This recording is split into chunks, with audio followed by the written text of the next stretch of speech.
estilo, professor.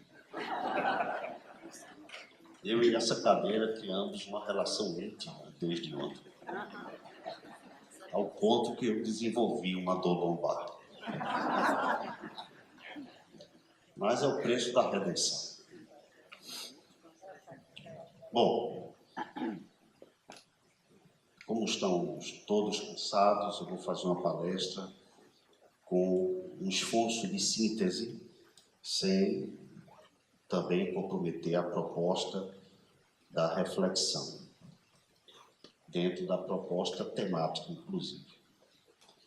Bom, eu quero iniciar para destacar alguns elementos que podem nos ajudar a distinguir a prática da espiritualidade contemporânea com a essência de outras praxes dos tempos idos. A intenção não é ter uma experiência nostálgica ou acreditar que o passado sempre foi melhor, que isso sempre é um efeito da traição de nossa memória, que sempre imagina que o que foi vivido parece ser melhor do que está sendo vivenciado. Mas a ideia é de criar parâmetros para que nós reflitamos com maior clareza quais das opções ou qual a opção eu posso operar. Pensando na palavra líquida, por uma razão básica, pegando por empréstimo o conceito de Zygmunt Bauman, que traz, na metáfora do líquido, a ideia da dissolução. Dissolução da cultura, dissolução dos valores, dissolução da ética. Bauman se inspira em Karl Marx. Tudo que é sólido se dissolve no ar. E esse conceito de dissolução, de liquefação, traduz justamente o miolo da nossa reflexão de hoje. Porque o que se dissolve, justamente, perde sua consistência. E a diferença da liquidez para a consistência é justamente o fundamento, a referência, aquilo que eu posso me basear, porque nós somos criaturas que não nascemos prontas e precisamos herdar alguns núcleos de referência que nos direcionem. Então, o primeiro ponto que eu destacaria diz respeito justamente que a espiritualidade líquida, diferentemente de outras práticas do passado, traz uma percepção da essência da vida como sendo algo contrário ao ser humano. E aí eu vou usar sempre os recursos que eu tenho feito apelo metodológico, buscando na literatura, ou na filosofia, ou na mitologia, essas ferramentas. Algumas pessoas me perguntam como pode-se adquirir maior propósito de viver. Muitas vezes esse propósito ele está estruturado na personalidade. Não faz muito tempo eu disse para uma pessoa, você é bilionário. E a pessoa riu. Prove-me. Eu vou lhe provar. Se chegar uma pessoa e lhe propuser lhe dar R$1 bilhão, ou 500 milhões de reais, em troca do seu coração, para ele que está para morrer, você daria? Claro que não. Então você tem R$1 bilhão dentro de você, pulsando a cada segundo. Tens consciência de que você praticamente não fez nada para ter o corpo que você possui, para poder contemplar as estrelas, para poder estar aqui sentado aprendendo uma tarde de domingo?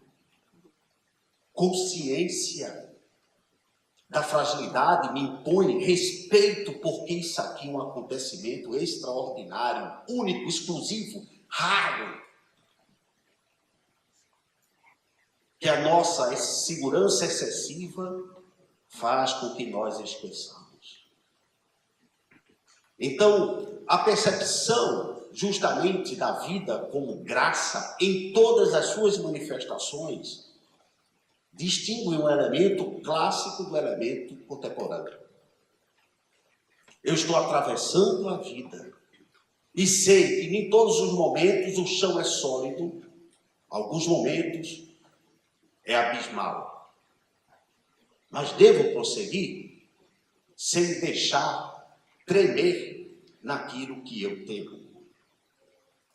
E, naturalmente, pegando o gancho na abordagem nietzschiana, quando você contempla por muito tempo um abismo, esse abismo passa a olhar para você.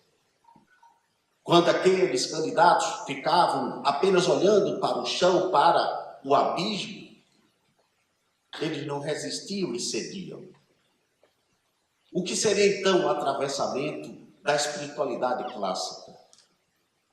Poder entender que essa fragilidade que nos constitui, que essa precariedade tem um custo elevado, muito alto para a natureza, nos sustentar metabolicamente.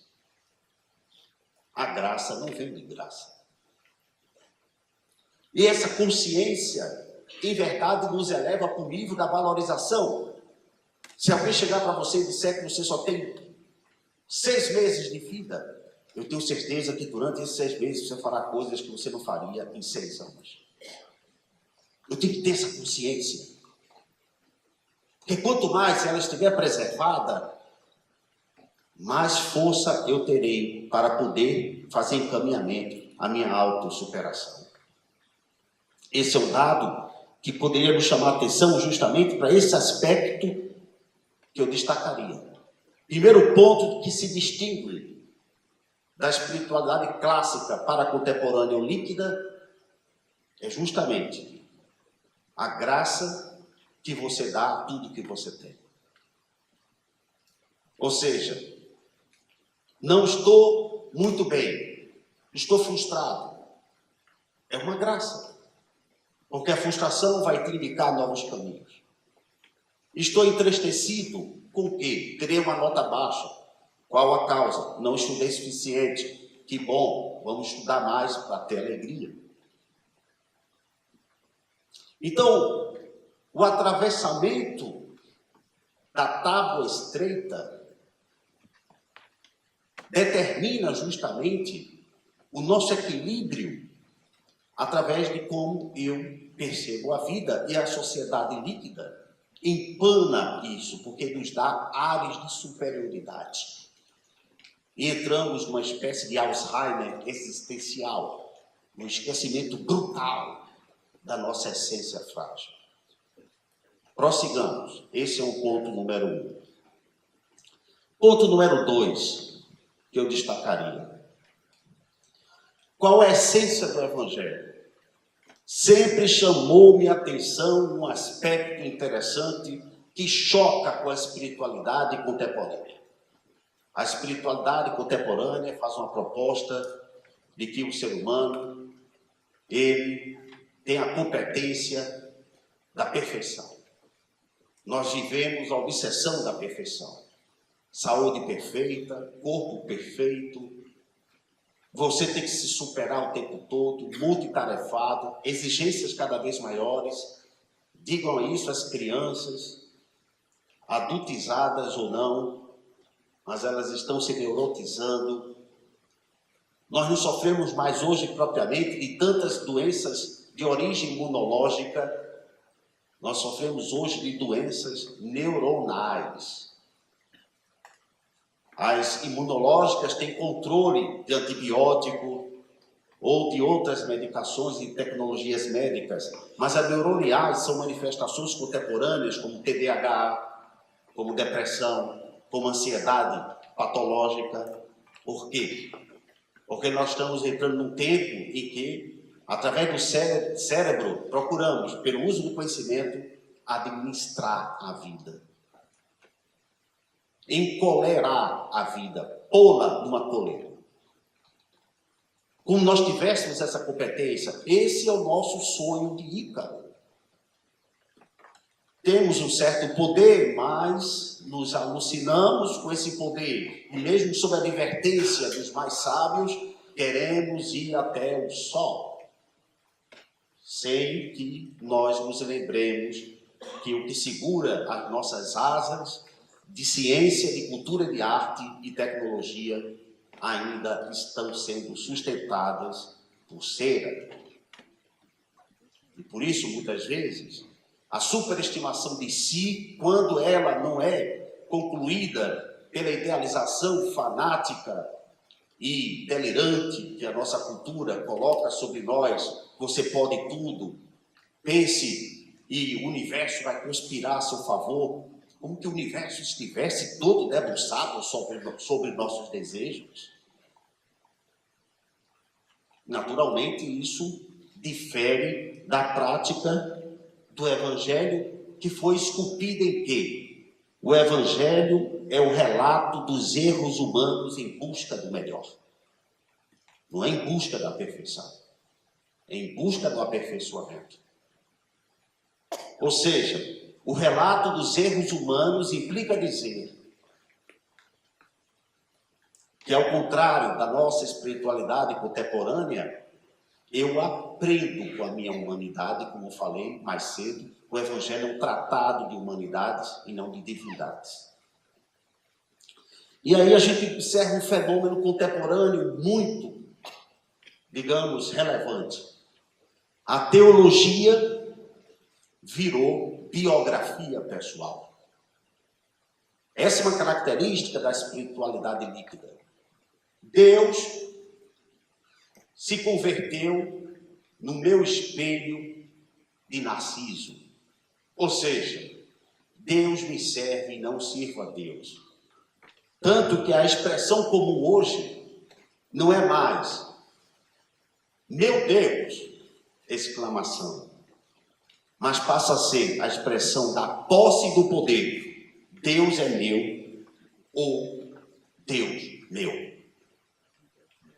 Não há mais uma relação diferenciada entre eu e o Criador. O Criador é extensão de mim. Eu falo em nome dele. Eu digo como as coisas devem ser em nome dele. Eu adivinho o que ele quer. Eu sei o que ele quer. E eu conduzo massas dizendo como deve ser feito. É uma característica da espiritualidade contemporânea. O fracasso humano, a insuficiência humana, a dimensão trágica da vida, tudo isso é convertido no espelho de Narciso, que não vê outra coisa senão ele mesmo manipulando tudo aquilo que nós construímos de melhor, inclusive a ideia de Deus. Nesse sentido, no momento que a teologia se converte aos caprichos da biografia, Jesus sai da cruz e se converte em uma mensagem na minha BMW. Deus me deu, Jesus me ofertou. Artigo de consumo. A fé veio se constituindo como customizada. Não há mais aquela fé com conceitos universais, mas individuais e particulares, que cada um fala como se fosse o próprio Deus. Característica, de fato, do nosso tempo, que marca uma outra categoria que nos chama a atenção. Não há Deus fora deste espelho que Narciso contempla. Curiosamente, se nós pensarmos na essência do Evangelho, conforme me referi, que trata da insuficiência humana, que trata dos erros humanos, a gente vai imaginar que Jesus correu dos homens de bem, dos missionários e dos doutores da lei, e construiu o seu colégio apostólico de pessoas de grau mediano. As suas, vamos dizer, o seu Facebook não tinha os magistrados ou aqueles que se diziam representantes de Deus. eram pessoas comuns, dotadas de erros, cheias de insuficiência, porque essa é a proposta do Evangelho, misericórdia. Miséria, que vem de miserere, em latim, significa compaixão. Córdia, vem de cordis, coração. Compaixão do coração. A comunidade é composta por elementos diferentes e não por uma única classe, que eu coloco por cima e discrimino e rejeito as que estão por baixo. Dentro, então, ainda dessa proposta, a gente entra em um fator muito interessante. O conceito de redenção espiritual, em que o indivíduo medita sobre as suas limitações, passa a ser justamente o contrário. Levou muito a sério a teologia da prosperidade, que é o céu é o seu limite. E as pessoas, acreditando nesse sonho, como Ícaro, depois despencam em suas frustrações e se dão conta de algo muito interessante. Não existe ninguém para te amparar quando você está no fracasso. Não existe ninguém para gerar misericórdia quando você está desempregado. Não existe ninguém para te acolher na hora que você perdeu um ente querido. Porque todos aqueles que se dizem representantes de Deus estão tão envolvidos no seu mundo pessoal de glória e sucesso, que naturalmente não vai ter espaço para poder escutar a sua dor. Então, um preceito que eu acho que também distingue a espiritualidade líquida da clássica, eu pego por empréstimo dois conceitos de Schopenhauer.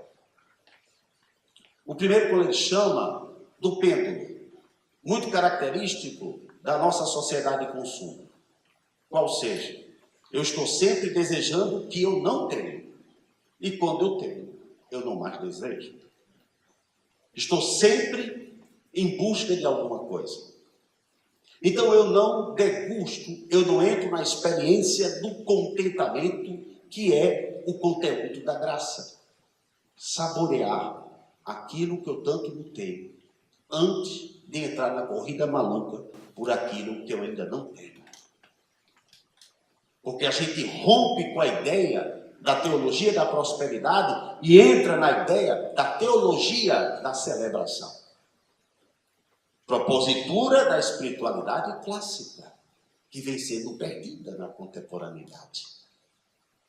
Um outro fenômeno é que a medida da misericórdia depende de mais espaço para mim e menos espaço para o outro, no efeito que eu posso chamar de competição teológica. O Schopenhauer usa uma metáfora interessante. Ele dá o nome a duas ovelhas, que eu sugiro que vocês, se tiverem interesse, podem batizar seus futuros filhos ou não. Parrega e Paralipomena.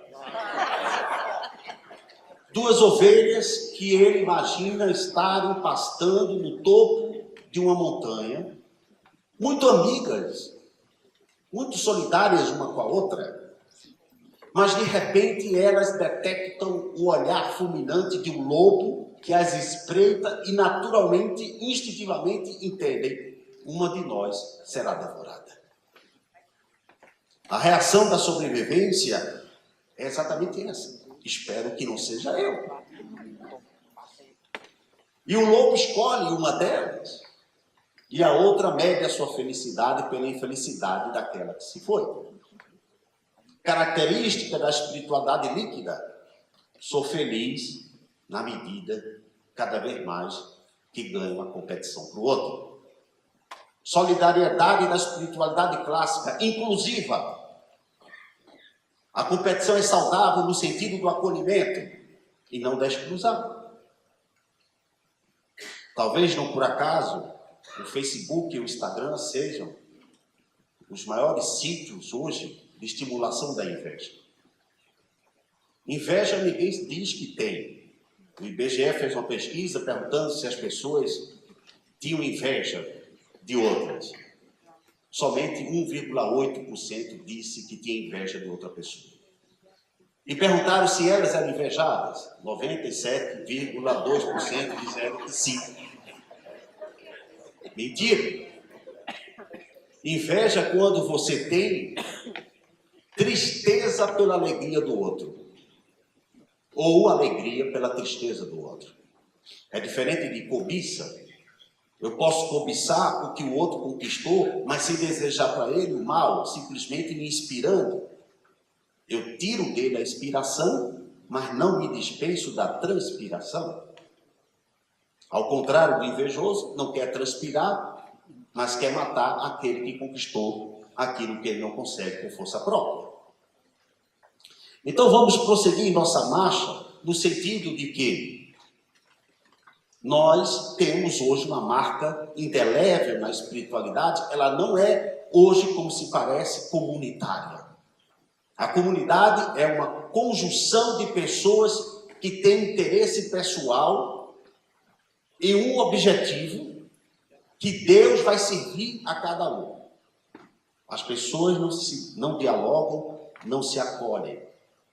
Simplesmente elas estão reunidas, mas não unidas. E aí, fazendo a conexão final com aquilo que eu chamei na minha primeira palestra, na verdade, na segunda palestra, concluindo, os 4 passos para a graça. E aí eu coloquei, para fazer uma diferenciação ainda maior. Provérbios, vocês devem se recordar. Espiritualidade clássica, os 4 passos da sabedoria israelita. Respeito à comunidade de vivos, mortos e os que vão nascer.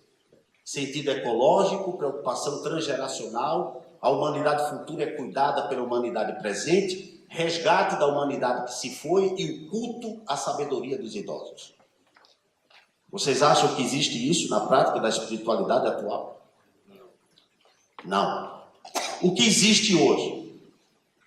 Se outrora, na proposta dos provérbios, das comunidades formadas sob esta teologia, compartilhar o que eu produzo de solidariedade e de melhor de mim para o outro.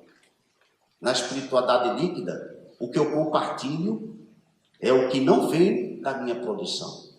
É justamente o que não vem da minha doação.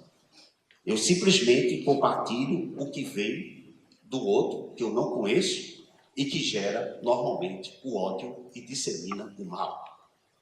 Diferentemente da espiritualidade anterior, o que eu compartilhava era a doação que eu fazia do que eu construía para disseminar o bem. Hoje nós temos o automatismo de compartilhar notícias, fake news, seja o que for, sem saber a causa ou o conteúdo verdadeiro da mensagem, mas a gente não tem uma relação de preocupação com os efeitos dos nossos comportamentos no impacto comunitário. Estamos esquecidos de que espiritualidade é, na verdade, um envolvimento político com a nossa sociedade. Político não partidário. Eu me refiro à participação da polis, do discurso, do debate público, da preocupação com a cidade, do envolvimento com o bem comum, com o bem-estar da sociedade. Espiritualidade líquida, ao contrário do sentido comunitário das comunidades inspiradas nos provérbios, se pratica o individualismo excessivo e o isolamento das pessoas. Nós trabalhamos, então, a distância um do outro na espiritualidade líquida. Isso é um evento indiscutível. O que se nota na passagem para o Eclesiastes, que traz um outro conteúdo, e que eu vou fazer um comparativo com a espiritualidade líquida, é justamente a grande experiência que produz a graça, que é a kenosis. Kenosis significa aprender a esvaziar o seu eu para a maneira da Epístola Paulina, que ele cresça enquanto o eu desapareça. Esse é o contraponto da espiritualidade clássica.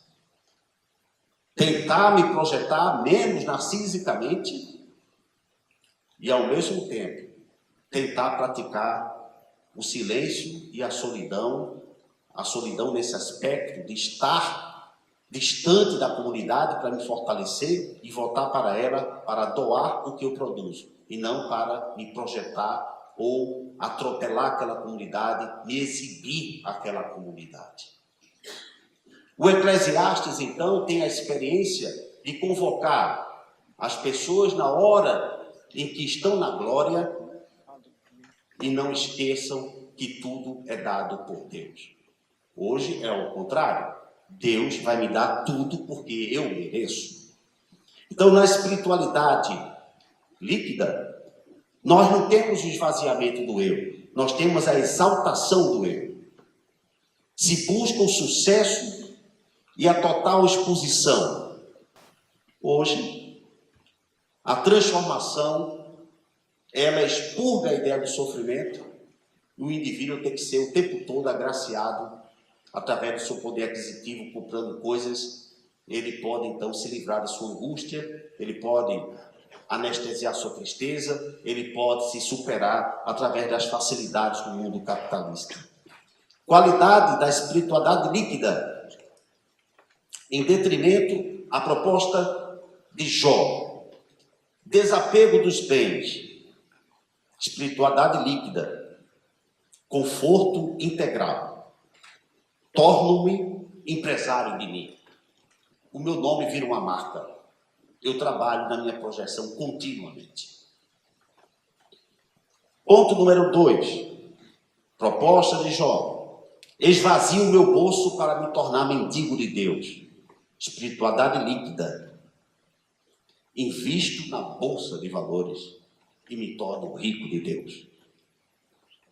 Proposta da espiritualidade líquida.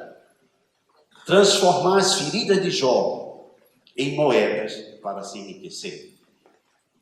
Então, nós temos alguns comportamentos que parecem ir caracterizando justamente a diferença da espiritualidade líquida em relação à espiritualidade, diríamos, clássica ou sólida, que é aquela que se reveste de um comportamento que eu diria mais em sintonia com a vida assim como ela é. Cântico dos Quânticos, chegamos ao 4º nível, que propõe o quê? Tudo é graça, viver a própria graça, faço o melhor, cumpro o meu dever, sem exigir a graça de Deus. Espiritualidade líquida. A graça vira felicidade. Viver só é bom se não sofrer. Faço o que quiser, tenho direito a tudo. O mundo me serve, Deus me serve. Essa diferenciação pode nos remeter à seguinte reflexão. A espiritualidade líquida não pode se sobrepor à dignidade sólida do ser humano. E aí, entrando na etapa final, eu trago para ilustrar e tentar congregar os 4 pontos aqui discutidos, lógico, numa síntese de diferenciação da espiritualidade líquida quanto à espiritualidade clássica. Faz um bem muito grande. E eu diria, você se livrar das exigências da contemporaneidade em termos do que deve você fazer para ser feliz. Por exemplo, você não precisa de tanta coisa. 2, você pode ser uma pessoa muito satisfeita consigo mesma, sem precisar estar investindo em aparecer para o mundo. Você pode ser feliz fazendo coisas simples e não precisar se transformar numa pessoa extraordinária. Exigência da espiritualidade líquida, transforme-se numa pessoa extraordinária. Exigência da espiritualidade clássica, volte a ser quem você é. Um pó que naturalmente tem consciência de si, vai dar o melhor de si, vai produzir dentro das suas condições e seja feliz com isto e não com aquilo que você idealiza acima das suas condições. E tudo isso reflete nessa ilustração, que é uma lenda de que um pássaro começou a perceber que não estava dotado da habilidade do cântico. Não tinha essa graça. E ele passou a invejar outros pássaros que podiam cantar ao entardecer. Entristecido, deprimido, porque não poderia ter a performance do outro, como diria Michel de Montaigne, o que causa a miséria do homem é estar sempre se comparando ao outro. E ali nessa comparação que gerou essa depressão nesse pássaro, surge-lhe uma fada madrinha que lhe faz a seguinte proposta. Se você conseguir beber a lágrima mais cristalina, a lágrima mais potente, a lágrima mais humana, você vai poder cantar. O pássaro se anima e sai em busca dessa lágrima, escuta uma jovem chorando, bebe a lágrima, mas não tem o disparo do cântico. Depois entende que a lágrima não era tão pura, porque a lágrima era uma lágrima da discórdia. Escuta outra pessoa chorando, bebe a lágrima e percebe que era a lágrima da inveja, a lágrima da ingratidão, a lágrima do ódio. O pássaro desanima. Até que certa feita ele escuta uma voz canora à distância, uma voz humana, que congregava várias pessoas no seu entorno. Ele olha ao longe e detecta a presença de um homem relativamente jovem, na casa dos 30 anos, vestido de uma túnica branca, parecia uma vela acesa, em pleno meio-dia. Cabelos longos, tocando levemente em seu peito, e um olhar fecundo que parecia a galáxia contemplando o voo de um pirilampo. O pássaro se deixa envolver por aquela aura e vai até então àquela congregação que estava escutando a palavra maviosa, cantante daquele grande orador. O pássaro identifica por aquilo que os outros estavam dizendo, é um sermão que está ali, todos escutando naquele homem que está na montanha. O pássaro se embevece com a profundidade da sabedoria daquele jovem, resolve seguir os passos, torna-se adepto dele, até que aqui e acolá, envolvido, embalado naquela melodia da sua sabedoria, ele testemunha uma cena única. Jesus no Getsemane está ali pronto, num momento de contrição profunda, de solidão e silêncio, contemplando Jerusalém perdida e dizendo como gostaria que você estivesse sob meus cuidados, cidade, e os seus cidadãos, para que eu pudesse, à maneira de uma galinha, recolher meus pintinhos sobre as minhas asas. Jesus se recolhe, senta-se sobre uma pedra, debruça a cabeça sobre o seu peito e começa a chorar. Única testemunha, aquele pássaro. Suas lágrimas caem abundantes e o pássaro, em tanto quanto perturbado, não saberia o que dizer e consolar a fonte de todas as consolações. Mas tem um instinto. Aproxima-se de Jesus sem saber o que dizer, pousa em suas mãos que se formavam em uma concha. E ali naquele momento o pássaro, muito tímido, no reconhecimento da sua inferioridade, levanta o bico como que estivesse a dizer alguma coisa que consolasse aquele homem, e neste momento uma lágrima cai justamente sobre o seu bico e ele instintivamente absorve a lágrima. A lágrima causou-lhe um frêmito. O pássaro sentiu um aquecimento interno nas suas entranhas, levantou um pequeno voo e quando olhou para Jesus para emitir um voto, um pio de gratidão, quando teve a vontade de dizer, mestre, obrigado, sem querer, saiu a primeira nota melodiosa dos seus pequenos pulmões. O pássaro entendeu que a lágrima mais pura é aquela em que você a converte ingratidão. Só canta quem agradece. Só voa quem está em contentamento.